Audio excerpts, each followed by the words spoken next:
In this tutorial, I'll be showing you the procedure to deposit paper money into Cash App at Family Dollar.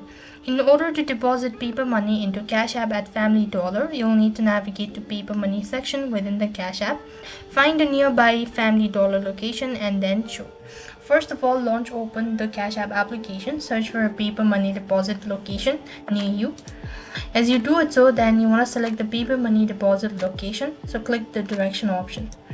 As you've done it what next you want to do is bring your phone to a deposit location, and after which you simply want to go ahead and tap on Show Barcode on a map location in the Cash App. Once you've actually done it pay the cashier, after which you want to tap on Done to finish the transaction.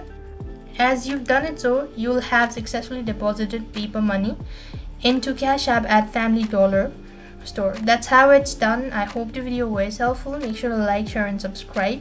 Thank you for watching. See you in the next video.